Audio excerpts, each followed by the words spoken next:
continuando con las actividades del programa de maestría en docencia científica y tecnológica desde el Centro de Investigaciones Económicas, Administrativas y Sociales, hoy tenemos el gusto de recibir a Antonio González de Sal. Él viene de Chile, es colega de este programa, estará con nosotros en varios proyectos, pero hoy viene a presentar uno de los libros que edita, que es precisamente Experiencias y Tendencias de Innovación Digital en Espacios Educativos.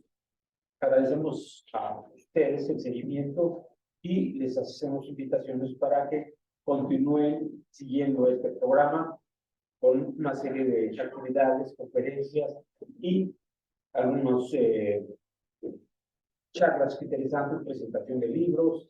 El tiempo es limitado, así que cedemos la palabra y le damos la bienvenida a Antonio González de Sal. Buenos días.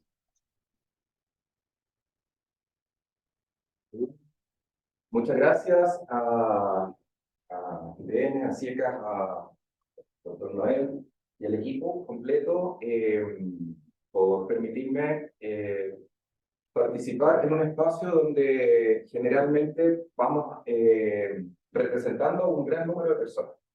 Dentro de las publicaciones hay mucha gente que está trabajando desde el diseño, desde los editores, desde la gente que recopila la información, los autores, y principalmente la intencionalidad que está detrás de una publicación. En este caso es una publicación bastante particular porque responde a las inquietudes que se manifestaron desde una comunidad respecto del contexto de lo que sucedía en el 2022.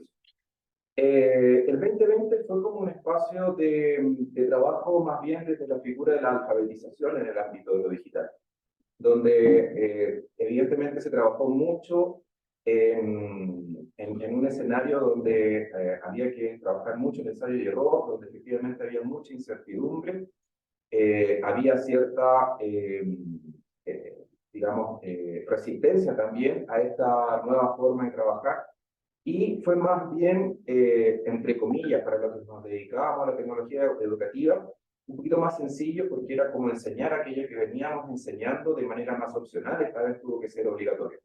El 2021 tuvo una característica bastante particular, que era ya aprendimos a manejar la videoconferencia, ya sé hacer algunas cosas, pero ¿cómo le saco más valor al producto de trabajar a través de figuras remotas, de una, digamos, didácticas y unas evaluaciones que tuviesen más que ver con el impacto de las nuevas tecnologías? Pero el 2022 fue bastante particular, porque efectivamente después de 2 años de estar en confinamiento, recalcar que la mayoría de las instituciones a nivel latinoamericano estuvo en confinamiento los 2 últimos años, y eso impactó tanto en las familias, tanto en los jóvenes, tanto en los niños, tanto en los profesores y en las instituciones de educación en términos generales. Y lo que sucedió fue algo bien particular, porque pareciese ser que presionamos un botón en muchas instituciones y nos volvimos al 2019.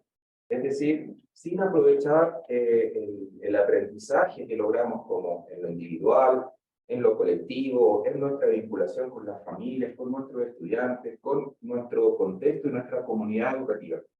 Entonces, esta, entre comillas, como obligatoriedad de volver, sin mediar, sin una reflexión sobre lo que significan esos 2 años, efectivamente causa más incertidumbre aún. ¿En qué sentido? En el sentido de que los profesores en muchas instancias no saben finalmente cómo abordar lo que está sucediendo, porque efectivamente no es una nueva normalidad. Los estudiantes vienen con un nivel de ansiedad mucho mayor que el que tenían anteriormente. Por lo tanto, los espacios educativos son distintos. Muchos estudiantes desearon no volver a la presencialidad, ya sea por temores, ya sea por comodidad, ya sea porque efectivamente en este periodo se tuvieron que poner a trabajar. En el mundo de la educación superior, muchos estudiantes se volcaron al trabajo para apoyar a sus familias. Entonces, son muchas las alternativas que nos ofrecía este 2022, pero que efectivamente estuvo muy, digamos, intencionado hacia una presencialidad un poquitito obligatoria, como también lo fue el 2020, esta figura de entrar a lo digital también de manera obligatoria. Entonces, basado en esas inquietudes, qué es lo que viene, qué es lo que vamos a hacer, cómo abordamos este futuro incierto, desarrollamos un seminario que se dividió en tres partes, en tres fases. La primera fase fue en el mes de enero del 2022, luego se desarrolló otra en marzo y otra en junio. Bien, estas fechas eran para colocar en común ciertas inquietudes. En la primera instancia era cómo vamos a abordar. Era enero del 2022, no se tenía certeza al 100% de cómo se iba a abordar el año, cuáles iban a ser las decisiones de los de quienes van tomando las decisiones, digamos, más gubernamentales, las políticas que se iban a implementar. Entonces, lo que revisamos en ese entonces fue qué pasa con la educación disruptiva. ¿Ya? La educación disruptiva, tuvimos acá a Juan Domingo Farnós, a Antonio Delgado y alguien que ya estuvo acá, que es Milagro Guamán, y que nos conversaron acerca de este tema. Nos propusieron algunas alternativas a qué es lo que estaba sucediendo en este contexto y cómo la educación disruptiva podría ser una alternativa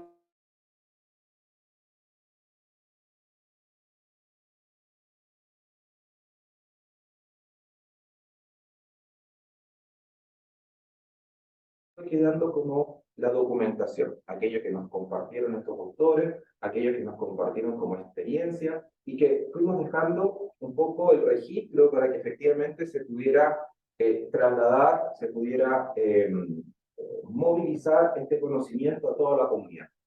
Esto es lo que nosotros llamamos inicialmente un proceso de apertura, es decir, abrámonos a nuevas posibilidades de formación. El segundo fue un espacio más de acompañamiento, es decir, aquellos que revisamos, aquellos que tuvimos la oportunidad incluso de esbozar en una primera instancia, hicimos un proceso de acompañamiento. ¿Cómo les fue a los profesores? ¿Qué es lo que hicieron? ¿Qué elementos implementaron? Y ahí también nos acompañaron otros autores que fueron hablando de otras temáticas como la realidad aumentada, como la marca personal, como el espacio de ciudadanía digital y otros elementos que fueron dando fuerza a que los profesores fueran tomando nuevas decisiones, tomando nuevos desafíos y así también nuevos riesgos. Y el último fue más bien una figura en la que pudimos ya conversar con distintos otros actores del ámbito educativo y que nos permitió visibilizar otro escenario, un escenario que viene un poco acompañado de las tendencias.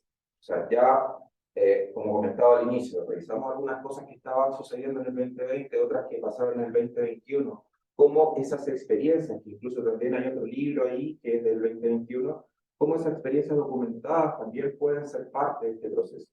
Y ahí nos acompañó un gran número de profesionales que fueron dando cuenta de qué es lo que ellos estaban observando desde sus distintas áreas y disciplinas. Nos acompañaron personas que están vinculadas al Ministerio de Educación, otras que están vinculadas a instituciones educativas como corporaciones y también como fundaciones, y también personas que estaban dedicadas y orientadas al tema del techo. Acá nos dimos cuenta entonces en esta experiencia que efectivamente teníamos mucho que abordar desde la perspectiva más bien multifactorial. Es decir, no nos sirve solamente quedarnos mirando entre nosotros, los académicos, los estudiantes, sino también a albergar esta posibilidad de que las instituciones manejaran de manera estratégica el uso de competencias digitales. Es decir, funcionarios, académicos y estudiantes pudiesen comprender hacia dónde va este paradigma del uso de lo digital, porque entendemos que la alfabetización, más que el uso de una herramienta en particular, es saber aprovechar aquellos beneficios que tiene lo online, aquellos beneficios que tiene este paradigma de lo digital, y que va mucho más allá de manejarlo no una herramienta, sino va más bien incluso con cómo yo proyecto mi aprendizaje a lo largo y ancho de la vida. Porque al final estas herramientas hoy día nos están permitiendo revisar, como por ejemplo lo mencionaba el doctor Angulo en una de sus presentaciones, que también nos acompañó, que hablaba acerca de, hoy día tenemos a nivel, digamos, como histórico, tenemos el mayor nivel de acceso a información, el mayor nivel de acceso que ha tenido la humanidad a más y mejor conocimiento. Sin embargo, pareciese ser que no tenemos la noción tan clara de cuánto de esto es accesible o de cuánto de esto es abordable. Lo conversábamos también con la profesora acá, Silveria, que estaba aquí presente con nosotros, y hablamos acerca de esta comprensión del medio. O sea, yo puedo entender que una estructura, ¿cierto? Una herramienta electrónica me permite conectarme a Internet, me puedo divertir, pero ¿qué más puedo hacer con los elementos que están disponibilizados en la web? ¿Cómo yo me puedo colocar en contacto? ¿Cómo le puedo dar valor a esa red? A que yo hoy día esté aquí presente, ustedes estén en una videoconferencia y podamos hacer un meeting, podamos colocar en común ciertos elementos que van a permitir que hoy día, ¿cierto?, podamos tener un elemento nuevo dentro de nuestras vidas. Y eso es un elemento que nuestras generaciones debemos trabajar, y de eso se trata un poco, experiencias y tendencias de innovación digital en espacios educativos. Bueno, acá está Víctor Huerta, estoy como autor en este libro. Tuvimos la oportunidad de trabajar con la Universidad de Sevilla, donde participo también como investigador alterno, y dentro de la temática de las tecnologías para la educación. Lo que van a encontrar específicamente un poco de lo que hablábamos recién, son estos elementos sobre cómo las comunidades de aprendizaje pueden aprovechar las experiencias de estudiantes y docentes que dejan plasmada su experiencia aquí.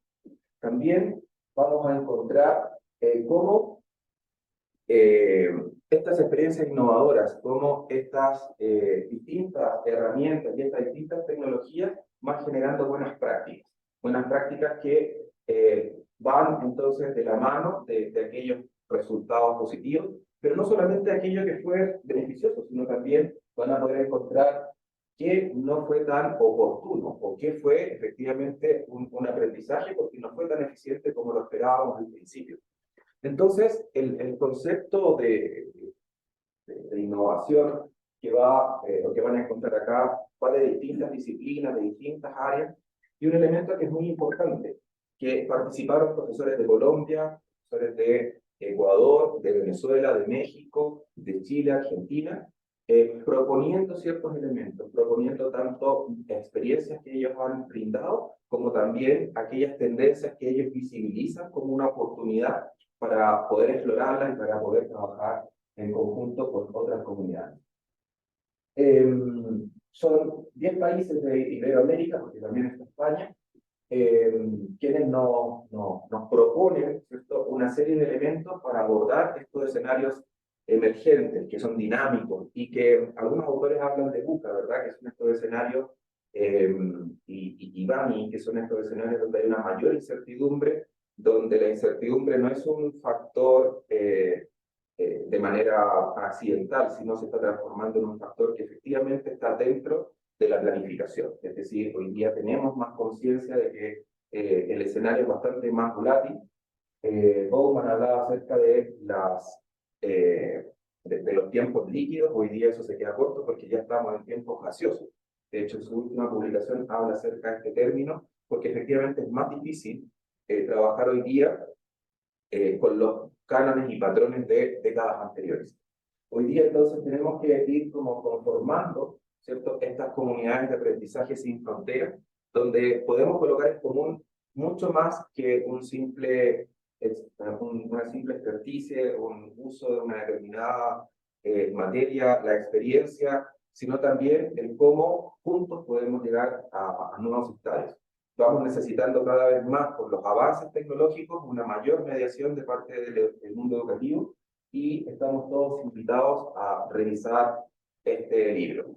El libro que está ahí lo pueden descargar. Este es un libro que es la primera parte, es una especie de folleto. Ustedes pueden escanear el código, van a descargar el folleto, que es un approach, ¿cierto?, de lo que van a descargar totalmente. El libro les falta unos pequeños detalles y ya va a estar disponible.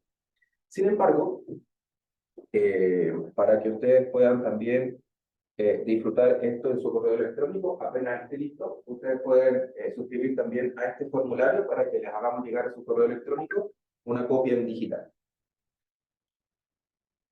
Bien, no sé si hay alguna duda o consulta hasta aquí. Yo tengo preparado un par de pequeñas sorpresitas a continuación. Si tienen alguna duda, alguna consulta acerca del libro, Bueno, yo estuve oyendo un poquito en internet y sí hay efectivamente está viendo que hubieron varias colaboraciones.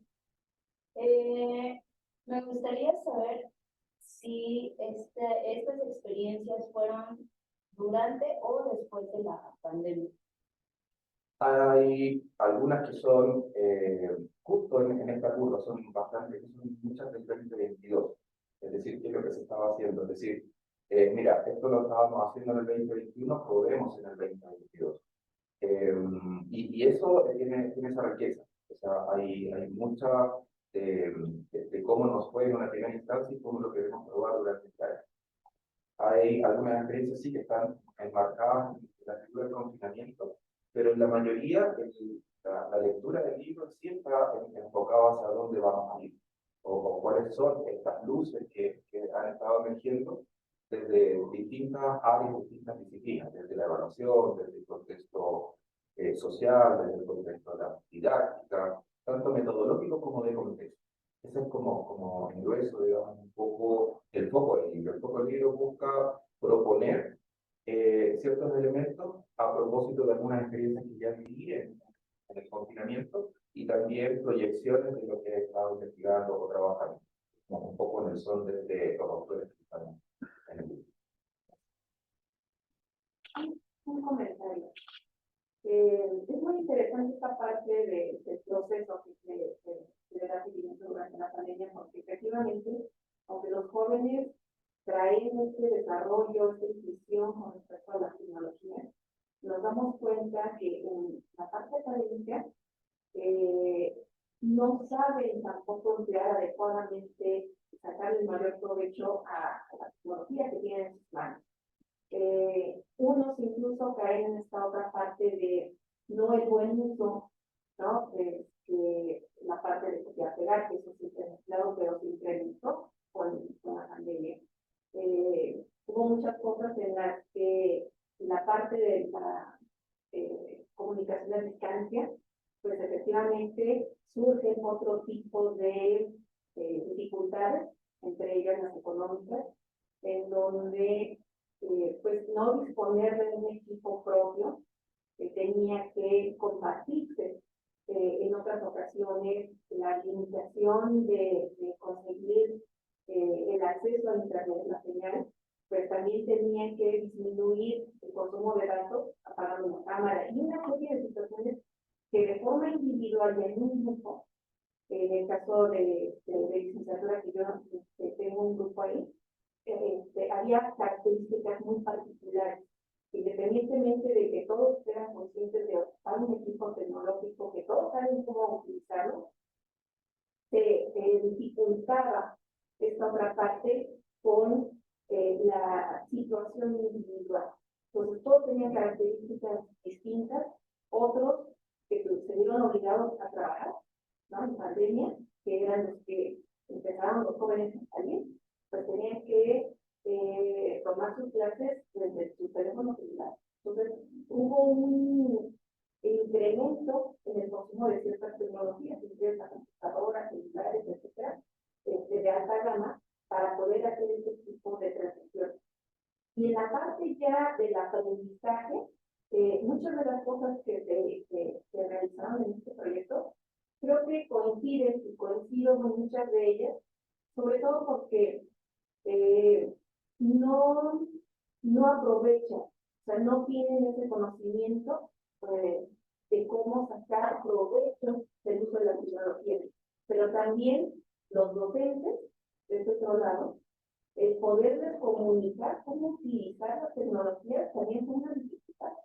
Entonces, pues, es una situación que viene de ambos lados, porque hay profesores en donde ellos pues, pasaban el material y nos vemos dentro de 8 días, y profesores en donde hacían el esfuerzo de preparar materiales de una forma más didáctica, olvidando la parte presencial, porque muchos todavía querían seguir enseñando como si estuvieran de forma presencial, y eso dificultaba o hacía imposible que existiera ese tipo de comunicación.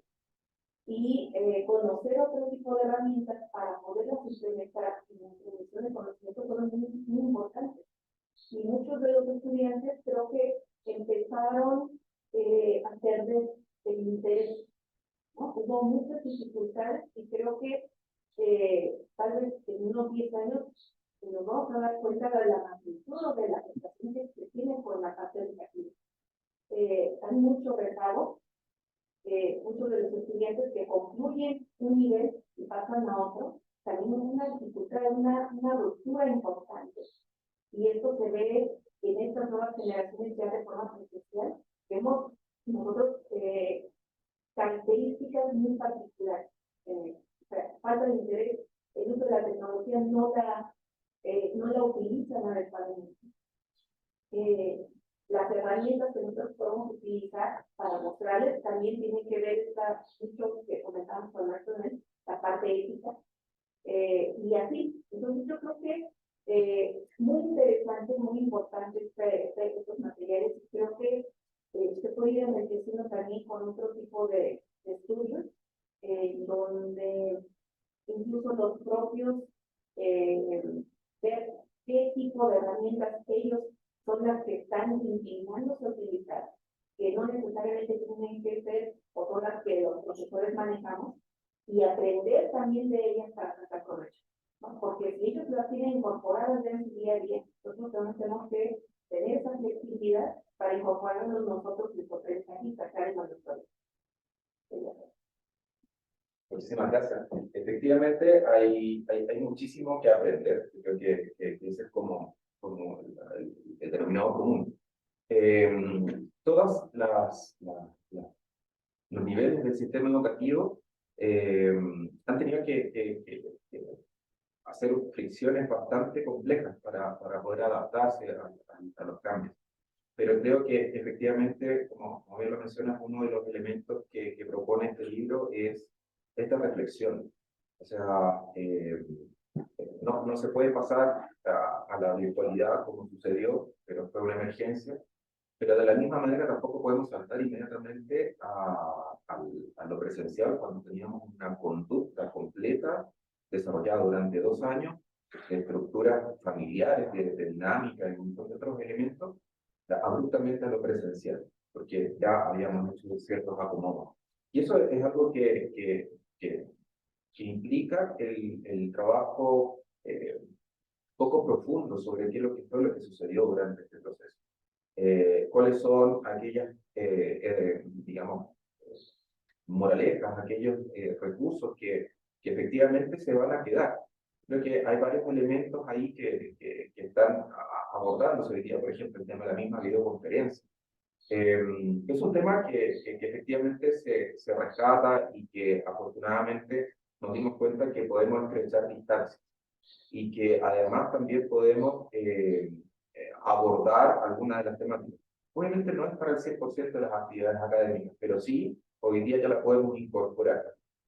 Recuerdo que en el 2018, este uso de tecnología a través de videoconferencias, vínculos y todo, la mayoría de los expertos lo planteaba hacia el año 2030 como una conducta normalizada.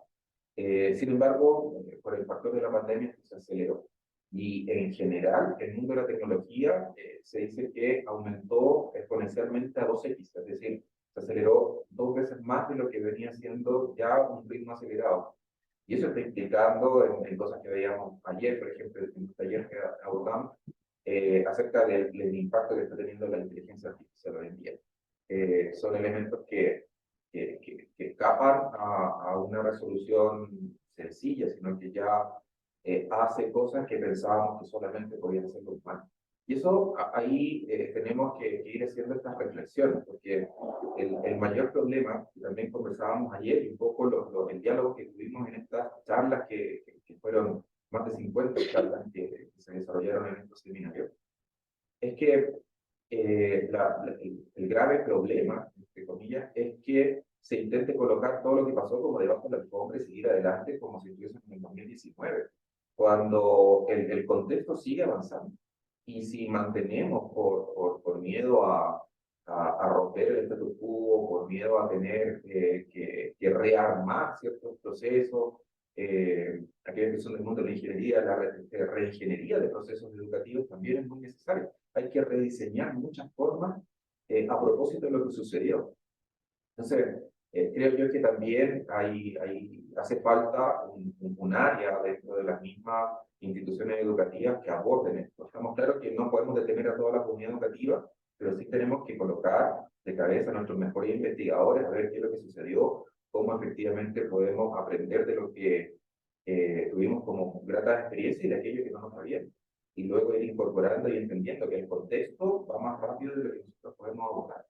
Entonces, sobre todo en el contexto de la educación superior, hoy día estructuras grandes, ¿cierto? Como los GAFA, que se le llama, ¿cierto? Que Google, Amazon, Facebook y Apple. En el fondo tenemos entidades que están formando a personas como si fuesen una universidad y los forman en 6 meses. Y ya tienen profesionales en el área de informática que están adaptados a la cultura Google en 6 meses y ya están desarrollando cosas que están en alta competencia con nuestros ingenieros informáticos que están en las facultades de la educación formal. Entonces, ¿qué estamos haciendo nosotros para no contrarrestar, pero sí para validar el proceso que nosotros hemos desarrollado de manera formal? ¿O es que vamos a dejar que nos pase todo por encima? Y eso es problemático porque al final del día, las universidades, más allá de profesionalizar, de certificar, cumplen un rol social, cumplen un rol en el cual tenemos que apoyar a las poblaciones más vulnerables a que efectivamente puedan alcanzar este espacio, a que puedan alcanzar la educación superior. No todas universitarias, también hay tecnológicas, y así, en el fondo, ir atendiendo ese apalancamiento social que parece que el espacio educativo de la educación superior se le ha olvidado.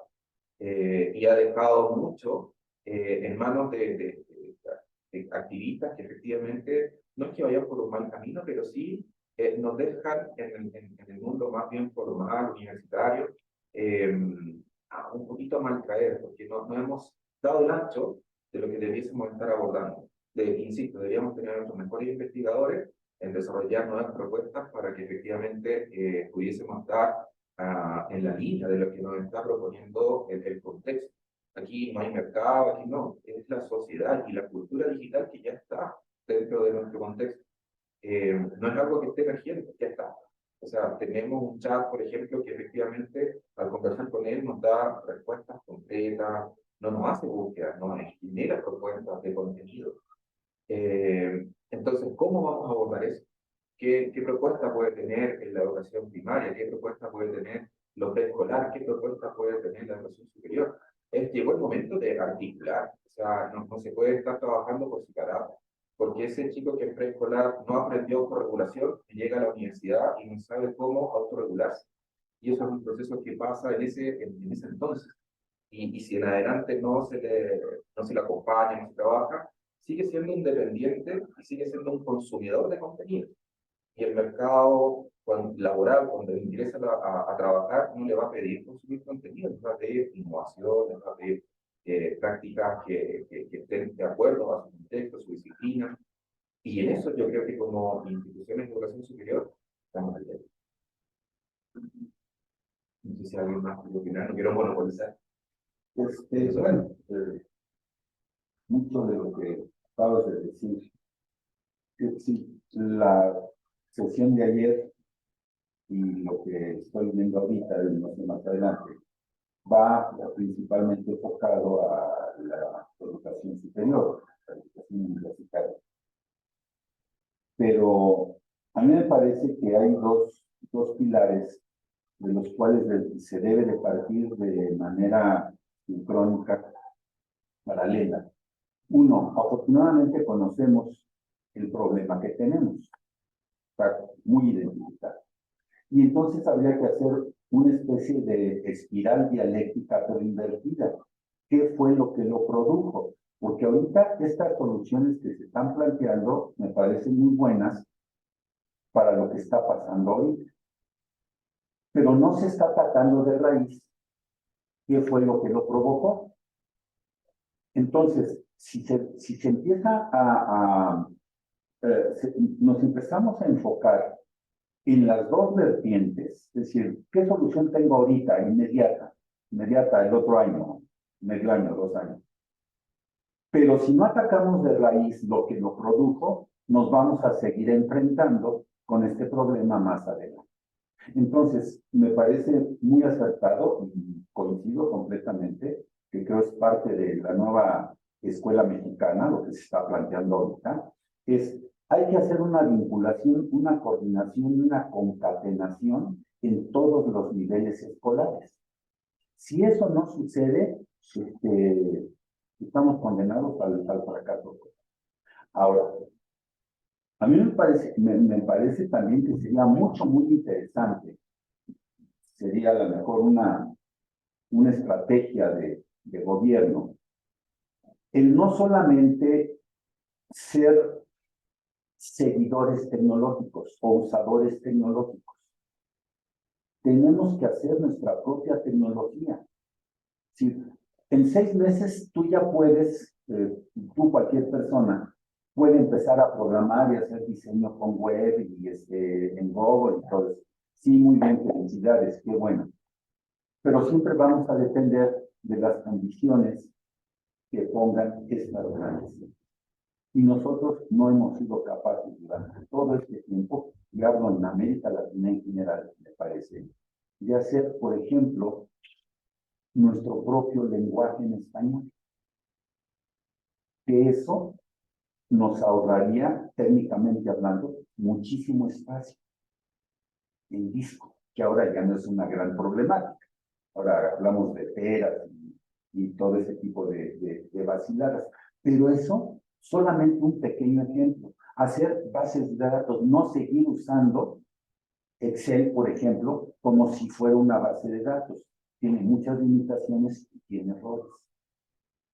Si nosotros no somos capaces efectivamente de enfrentar esto, pero desde nuestra propia visión como América Latina, como chileno, como mexicano, como argentino, como brasileño, vamos a seguir dependiendo del enfoque, de la idiosincrasia, de la cosmogonía de los países europeos.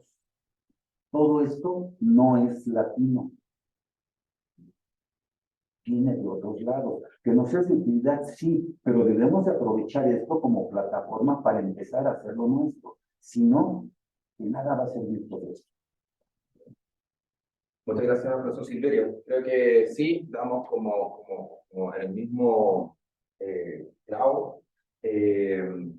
Hay un elemento que llama muchísimo la atención. Nosotros hasta el año, bueno, tenemos por un lado los marcos de referencia, como para dónde apoyarnos, dónde saber, dónde un poquito como esta brújula, ¿ya? Lo peor que podemos hacer efectivamente es como seguirlo al pie de la letra, porque hay elementos que no existen en estos frameworks. Entonces tenemos, por ejemplo, el de la UNESCO, tenemos el de la comunidad, o sea, de la Comunidad Europea, tenemos uno que se hizo en Colombia en 2013, otro que se hizo en Chile en 2011. Acá están emergiendo algunos elementos bien interesantes, precisamente la nueva escuela mexicana, que me encantaría que en ese doble clic también incorporaran estos elementos de lenguaje digital y que no está, pero esa concatenación entre distintos niveles está muy buena y estamos muchos en Latinoamérica atentos a cómo evoluciona. Pero claramente aquí hay factores y elementos muy importantes que quedan como un poco en el margen. O sea, un elemento particular, por decir solamente uno, la resiliencia del docente latinoamericano no está dentro de los frameworks, o sea, no es un elemento que yo pueda medir, que yo pueda atender. Y resulta que con las precariedades a las cuales se enfrentan muchos de nuestros docentes, desarrollan una forma en la cual esta resiliencia además les permite, como dicen ustedes, como hasta apapachar a sus estudiantes, o sea, calmar aquellas necesidades o aquellos deseos que son bastante difíciles de cumplir, pero ellos buscan las estrategias para efectivamente vincularlos con ciertas realidades. Entonces, sí, coincido con usted, profesor, en el sentido de que nos falta trabajo, nos falta una línea de trabajo latinoamericana y que efectivamente las entidades comiencen a funcionar de una manera bastante más colectiva. Que si seguimos mirando hacia el otro lado del charco, efectivamente nos vamos a encontrar con cosas bien interesantes, pero que no se adecúan al 100% de lo que nosotros tenemos acá. Otro elemento importante, por ejemplo, las competencias digitales, que es algo que trabajo bastante, hoy día se miden para como generar un poco el estándar de lo que es en inglés, A1, A2, B1, B2, C1, C2, ¿verdad? Y uno más o menos como que se orienta. La idea en el fondo es como tener un cuadrante donde cada uno más o menos está. La intención no es mala, pero lamentablemente el nivel más bajo de estos marcos de referencia ya implica un desarrollo que debe tener el profesor que el profesor latinoamericano no tiene. Entonces nos falta un nivel A0, por ejemplo. Y ahí es donde tenemos que ir realizando ciertos niveles de ajuste para poder ir avanzando, pero también acorde a nuestra cultura, a nuestro, digamos, contexto y también algunas cosas que pueden ser emergentes en nuestra realidad, producto de nuestro déficit, de nuestras carencias y también de nuestras grandes virtudes. Yo creo que eso también es muy importante y que, pese a todo, las carencias que pueden existir, hay muchísima realidad en Latinoamérica y eso también debe ser parte de los niveles en los cuales aportamos y desarrollamos una práctica. Eso, estimados y estimadas, muchísimas gracias. Yo acá les traía otro pequeño librito y que es de Ruth Adriana Toro Álvarez. Esto lo acabamos de presentar la semana pasada. Acá voy como coautor y les voy a dejar un poquitito acá el enlace para que lo puedan descargar. Este libro es bien interesante porque habla de la realidad aumentada, pero a propósito de estos contextos, esto se hizo con estudiantes de magíster de la Universidad Poteima de Panamá. Y ellos exploraron con estas tecnologías a muy bajo presupuesto en poblaciones vulnerables. ¿Cómo entonces los chicos pueden abordar estos desafíos de la realidad aumentada, pero con bajo presupuesto y con muchísima creatividad de sus docentes, que en el fondo llevaron a la práctica estos procesos? Entonces, un poco es como desmitificar, o sea, que la realidad aumentada implica tener solamente productos muy caros. La verdad es que acá se muestra, y lo interesante es que, bueno, tenemos el contacto en el libro de los autores con sus prácticas, y además pueden ver el presupuesto, cuánto les costó, o bueno, obviamente está en peso, digamos, panameño, pero ya tenemos como referencia, o sea, podemos decir, ya, esto lo puedo hacer en mi institución de educación, dado que más o menos estos son los valores. Entonces, es como aterrizar una tecnología que podría eventualmente ser muy inalcanzable en una primera visión. Acá hay un ejemplo de cómo se puede hacer la bajada. Y eso también es como súper interesante que lo puedan plantear y que lo puedan ir incorporando también y difundiendo a sus distintas comunidades. Y por último, Competencia Digital Cero, que es una iniciativa de apoyo a la docencia. Tenemos, bueno, como misión integrar a docentes de Iberoamérica en una comunidad de práctica solidaria, principalmente para disminuir la brecha en el uso de tecnologías digitales en los espacios educativos. Un poco de la visión, pero ya lo pueden ver en www.competenciadigitalcero.com. Y acá hay un librito que es bien interesante, que lo armó Luis Dávila, que es parte de la organización. Y aquí nos muestra una gran cantidad de herramientas digitales, algunos modelos de aplicación y algunas prácticas también que el profesor ha ido incorporando. La idea de este espacio era poder compartir con ustedes y reflexionar sobre qué es lo que viene, sobre qué es lo que estamos haciendo, que efectivamente se puede desmitificar cuando la tecnología se ve como muy grande, como muy inalcanzable. Hay ejemplos de situaciones que a lo mejor no están al lado, pero sí están en Latinoamérica, y las podemos llevar a cabo.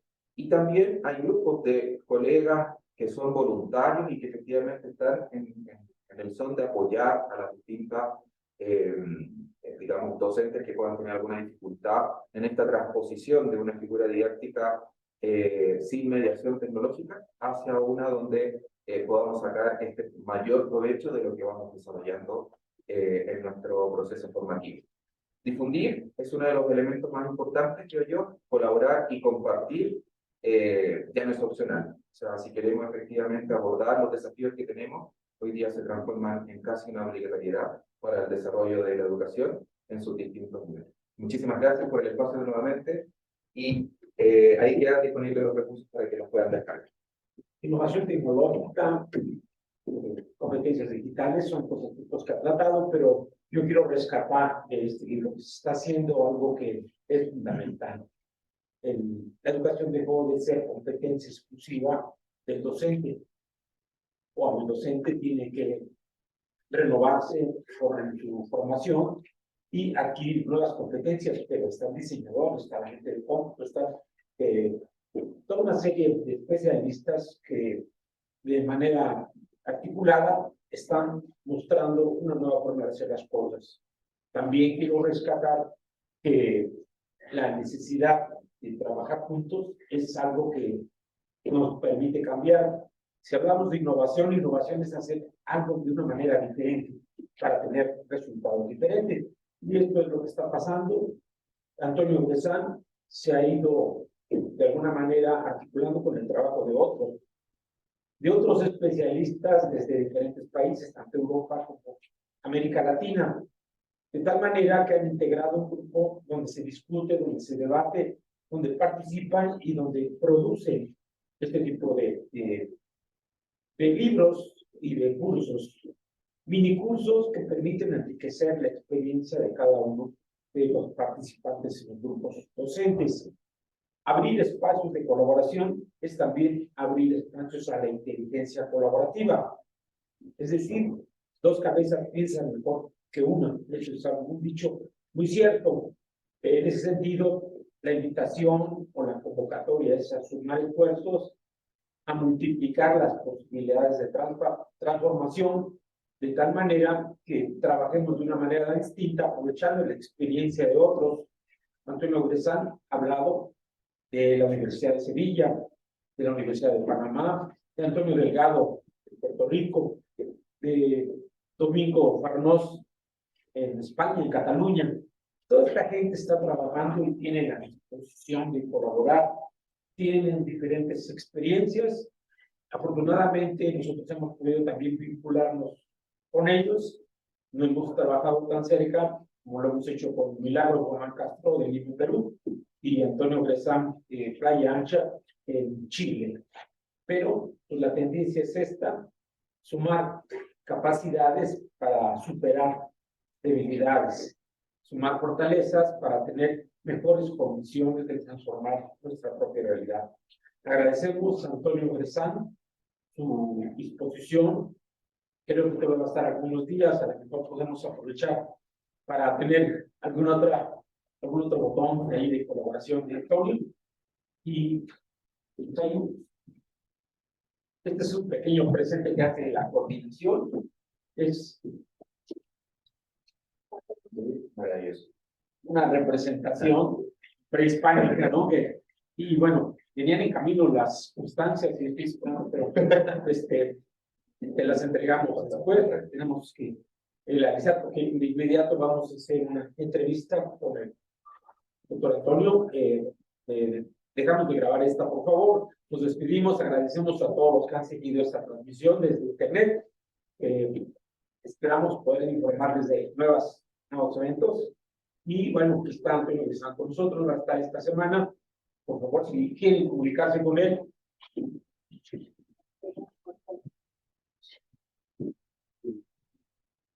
Bueno, tenemos ya aquí las constancias, ya están aquí. Como va a hacer el favor de entregarlas y leerla. Bueno, Doctor Maripaz. una del Instituto Politécnico Nacional, el Centro de Investigaciones Económicas, Administrativas y Sociales, otorgan la presente constancia a Antonio González Gres por impartir el taller Experiencias de Aprendizaje Híbrido mediadas por Tecnología Digital, BAINEPOR, en la Ciudad de México el 23 de enero del 2023, y firma la doctora Alejandra Colón Vallejo, y este fue por el día de ayer. ¿Sí? Y por la presentación del libro Experiencias y Tendencias de Innovación Digital en Espacios Educativos en la Ciudad de México 24 de enero del 2023, firmada también por la doctora Alejandra Colón Vallejo. Muchas gracias. Gracias. Un gusto tenerte por acá. Muchísimas gracias. Y gracias a todos. De verdad, la idea es seguir compartiendo, colaborando y colocando estos temas en común. Así es que, nada, todos invitados a descargar los libros y ojalá que puedan seguir en comunicación con todos nosotros, estamos trabajando en red y eso es parte de lo que estamos buscando. Así que muchas gracias. Cualquier duda que hubiera, por favor, comuníquense al correo de Checas. Con mucho gusto les daremos mayor información sobre la producción bibliográfica de Cresan. Con mucho gusto estaremos dándoles apoyo para este tipo de cosas. Muchas gracias y hasta pronto.